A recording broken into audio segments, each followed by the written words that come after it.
Oh, they were infuriating, and I'm gonna leave it there.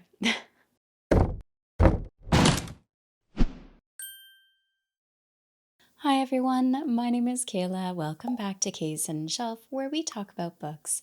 Today, I'm going to be sharing with you my spoiler-free review for The Blood of the Spear by Mark Timmony. Now, I did receive this copy in exchange for an honest review, and this is just a classic fantasy with one adventure after the next. It's a self-published book, and it is book one in the Eye of Eternity series. In this world, these summoners spent centuries trying to bring humanity to new heights, and in their quest for power, ended up succumbing to demonic possession.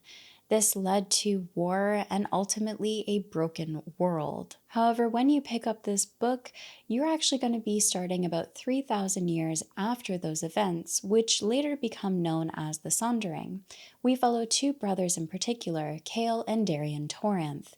Very different brothers with very different interests and personalities. Ultimately, these differences between the two brothers made for a really interesting story, and you could really see the duality being built the more you read, which was really cool. Cale, in particular, hopes to become a demon hunter, where his brother Darian is striving to become a mage of one of the factions in this world. Now, right when you start this, you're met with a fast-paced opening chapter with lots of action.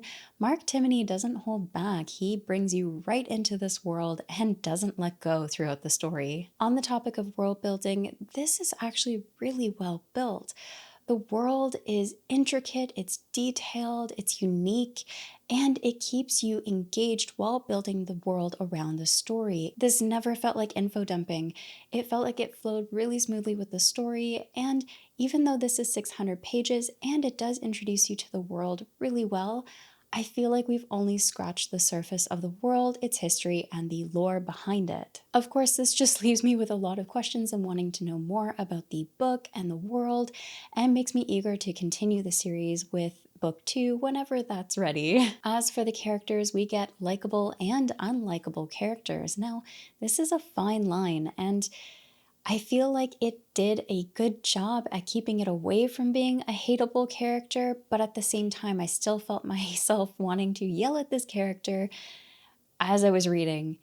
And I didn't hate them, I just did not like them. And yeah, there was a couple times I had just put it down and take a break from that character. But ultimately, there were lots of other characters that were enjoyable and made the reading experience easy to continue with instead of just dropping this because of one unlikable character. That being said, I did struggle to connect with some of the characters, but I do think that's because these characters, when we meet them, are younger, they're in their late teens, and the banter that goes back and forth between the characters didn't fully click with me.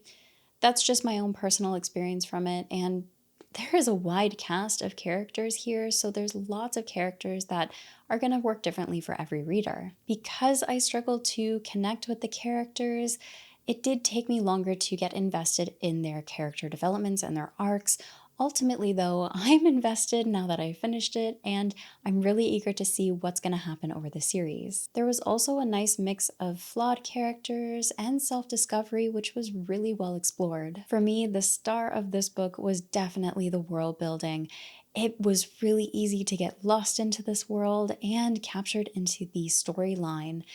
For the world building itself, it is detailed, it's intricate, and it is just rich with various cultures, different types of people from various lands across this world. There's also different noble houses, as well as different factions of mages, not to mention the magical creatures and demons that you get throughout this story.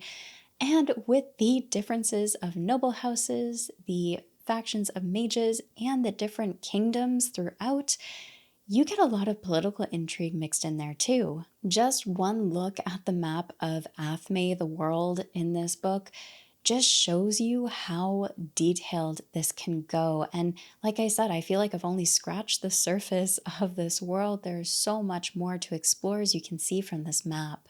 It was easy to tell how much effort that Mark Timmony put into building this world, its intricacies, and all of its history. So, for the pacing of this, I will say it was a mix of pacing. At 600 pages, this is a bit of a chunker, and it had a variety of slow scenes and fast scenes. So the pacing did shift throughout, but it felt like a good break in between the fast paced scenes to absorb some of these terminologies, the world building, and the variety of character names that we get to meet. Also, there is a glossary at the back of this book, which was a big help for me. I just struggle to remember names oftentimes, and this worked really well.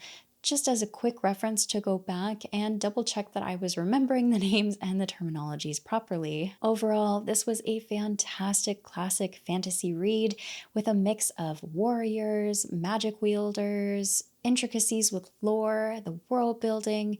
It all felt unique, and I feel like this is going to be a great read for many fantasy readers out there. The Blood of the Spear does set up for book 2 in the Eye of Eternity series.